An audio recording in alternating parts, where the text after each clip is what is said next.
Steve Nash has to challenge that call. You have to challenge that call. There's no, oh, well, maybe it wasn't. Oh, a little birdie told me. You have to challenge that first call. Curry flies into Kessler Edwards like a corkscrew. It was like Jeff Hardy's whisper in the wind. Like, you have to call that. And not just because it is a clear offensive foul. I mean, like, it's not even close. But because you have James Harden on your team. One of your star players is James Harden. And you see what's happening with him with the rule change and all that stuff. That they're borderline calling it the Harden rule. That would be like if Nate McMillan on the Hawks doesn't call a challenge on that after all Trey's going through. You have to make that call, especially when James Harden is 2 seats down from you. You have to make that call. It's too close of a game to not do it. It shouldn't have to go on Kyrie to go God mode to even get us back in the game. You have to challenge that, bro. And you see him in the post-game interview. You see him in the post-game interview saying stuff like, oh, well, I couldn't challenge it because a little birdie told me that it wasn't gonna. You have to challenge that. If you're wrong, if the officials don't give it to you, it is what it is type stuff. And we can focus all this anger and frustration on the refs. At least your job won't be on the line. Because I don't see how by the time I post this video, Steve Nash is not fired. And on this particular channel, I've been very tame about this take, but I can't. It's not possible after that game. And we've had a night to mull it over, to think, was it that serious? Yeah, it is. You have to make that call. There's no excuse for that. It's inexcusable. Curry literally jumps into the man. And I believe Kessler Edwards was guarding him. He had the defensive assignment in the fourth quarter. And as if things couldn't get any worse for him. For him, I mean Steve Nash. We lost the game, by the way. It doesn't really matter, but we lost the game. He was gifted a second opportunity to redeem himself. I fast forward all the way to the end of the game here. This stuff is happening at the end of the game. He gets another opportunity to redeem himself. Inbounds play. Klay Thompson trips on himself. Klay Thompson trips on himself. Call the foul on Kyrie. You have a chance to redeem yourself. Now, we would have 100% brought up the fact that you didn't challenge the possible offensive foul. We weren't going to let that go, especially if we lost anyway. But the fact that you had a chance to at least avert the attention. And yeah, Jeff Van Gundy is saying, oh no, that's totally a foul. But the rest of the population of Earth that didn't perish in the Thanos COVID snap agreed that you have to at least challenge. I didn't think it was a foul. I don't think you watching this video thought it was a foul.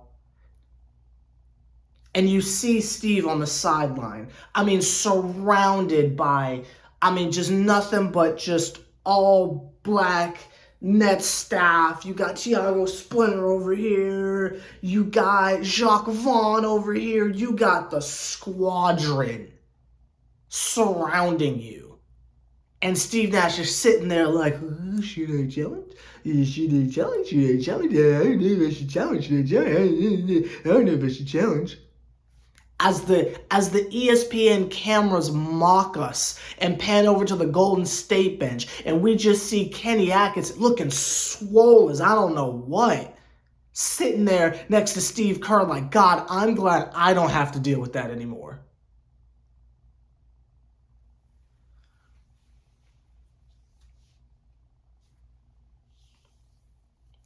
Steve Nash doesn't challenge. Call the foul. Klay hits both foul shots. The game is officially out of reach. It's a 4-point game with 5 seconds left. Steve Nash pretends to be a head coach and calls a timeout. His genius out of timeout play with 5 seconds left to possibly do, I don't know what he was going to do with 5 seconds left, but his genius idea is ISO Kyrie. Gary Payton's kid runs out there, jumps in front of Kyrie, interception, puts the ball down on the other side of the court, ball game. And it's like, well, I do think that there are other things that need to be focused on, like I've got some issues with Kyrie that I really think are being brought over to the light, especially when he's out there by himself.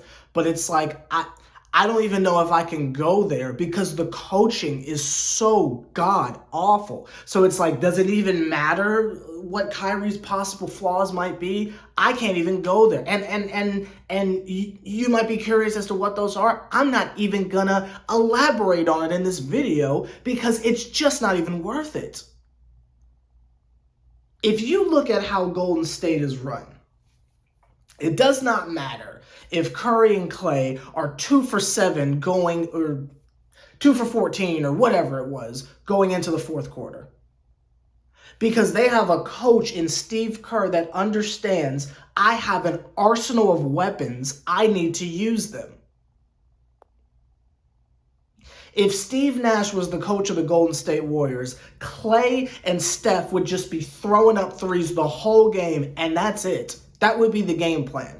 There is no excuse for Kyrie Irving and Patty Mills to just have the green light all night and just hoist up bricks all night. And some of them go in, a lot of them go in, and that's cool. But not when you have an entire roster. It's not just 2 people. And when James Harden is out there, he can share a little bit of the blame. But when it's just Kyrie, that goes right to Nash 1,000%. You have to have some kind of strategy other than you two go score, everyone else get the rebound. There has to be another strategy.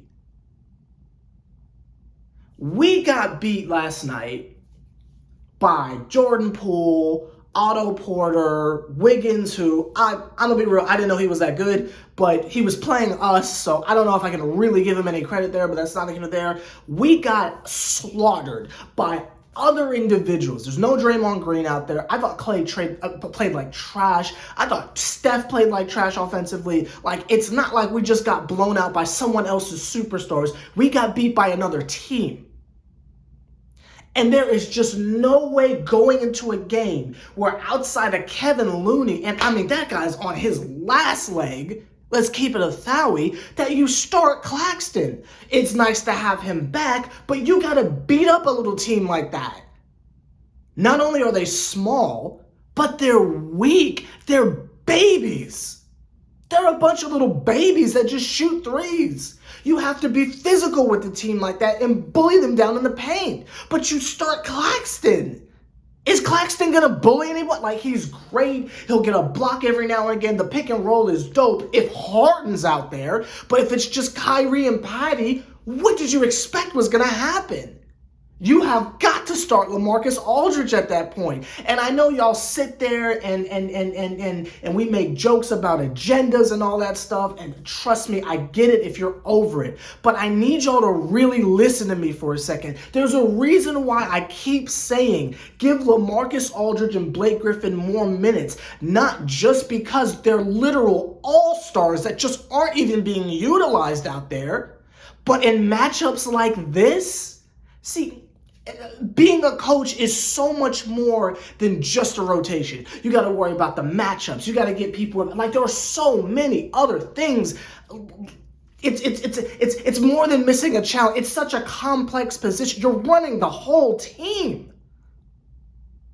And to not realize until the fourth quarter, oh, they can't guard LaMarcus Aldridge in the post. Nah, duh.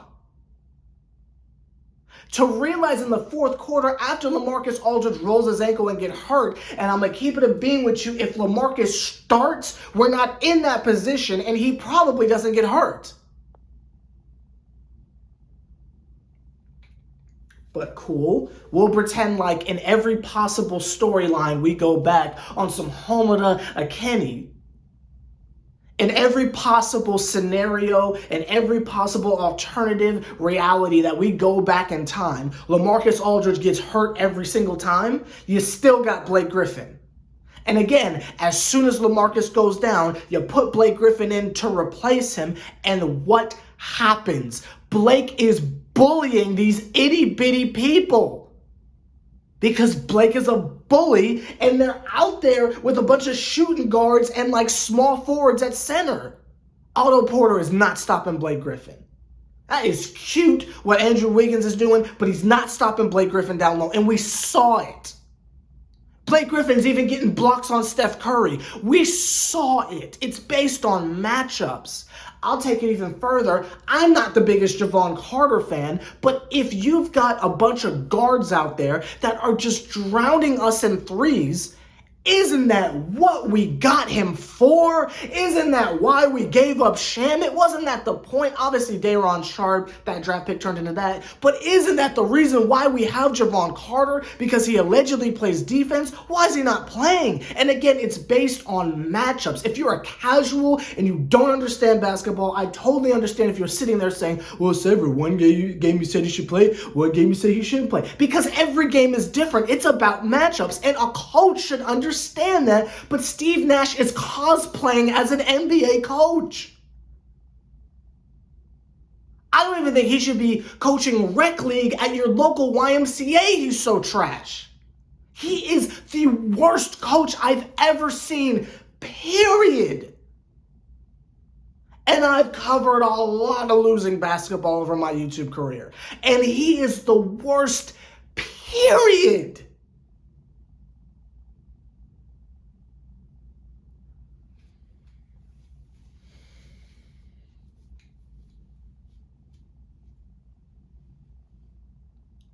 But we'll focus on the end of the game. We'll chalk it up to it's only his second year as a coach and just focus on the end of the game. How do you not challenge? If you don't understand matchups, which I have a hard time believing that because that's Steve Nash, but from the vantage point of the sideline, if you get caught up in watching the show, and you're not paying attention to matchups. Okay, I'll give you that. If you're caught up in watching the game and you kind of like zone out and you don't feel the need to stop the game to get everyone to calm down and get other people involved, sure.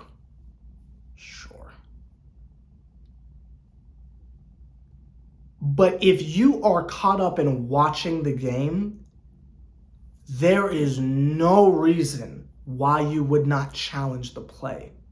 Again, if you're just emotionally caught up in what's going on in the game and you just turned into a fan without any critical thinking involved, I can understand how some of these other aspects of being a coach kind of go over your head during the course of a game. There's no excuse for it, but at least I can understand.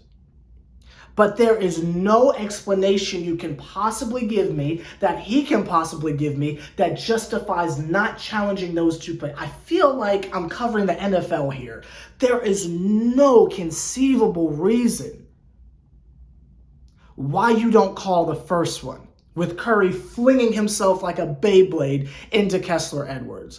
But in some alternate reality, we go back over to the timelines. If there's a timeline that has some form of an explanation, I'll give you the one. There's not, but I'll give you the one. But what about the second one?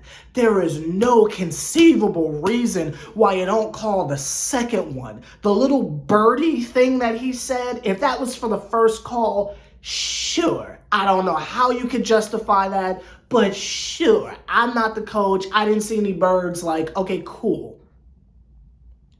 But the second one, I mean, even if you feel it's pointless, you gotta at least try.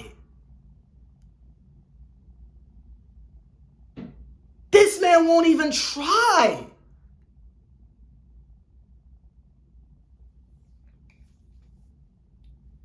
If you believe that Kyrie Irving taking a million shots when he's triple teamed and it may or may not go in is good team basketball, then you can take it from the standpoint of he wasted a Kyrie Irving masterclass. I am in the camp that really likes players that are team players that get the job done for the team.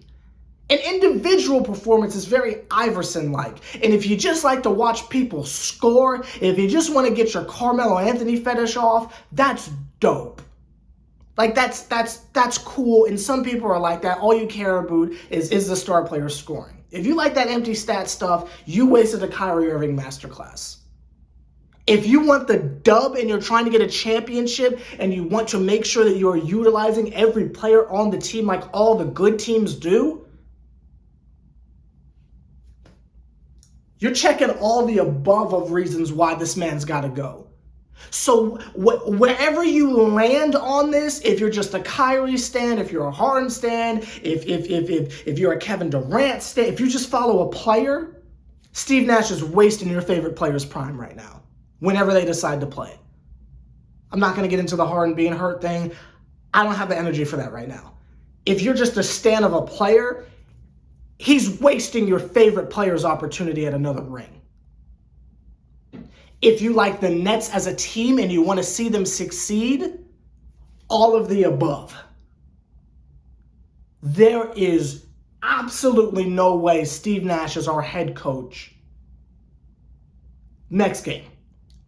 You cannot justify that to me. And as poorly as the team is constructed, you give this team to any competent coach and they're going to at least make something work. There might be flaws, but the same optimism we had going into the season is the same optimism we should have right now. No team is perfect. We just talked about the flaws of Golden State. You beat them up, they don't have a chance. But they make it work. There's flaws on Chicago. There's flaws on the Bucks. There's flaws on the Heat. There's flaws on Philly. No team is constructed perfectly. And yes, it is a common cop-out when things get rough to say, well, the team is constructed for the big three and we got to make another move. I'm done playing the Band-Aid game. Let's do the step-by-step game. If you get an actual coach that's going to call a play and have any form of a pulse on the sideline, I mean, even in defensive in defensive like standstills where it's like the team is organically just like, we're not going to lose this game and everyone's coming down playing defense. A competent coach is on the sideline with them like push on their Thibodeau. Our coach is standing there. Sometimes he's standing with his arms crossed like this. He's got to go.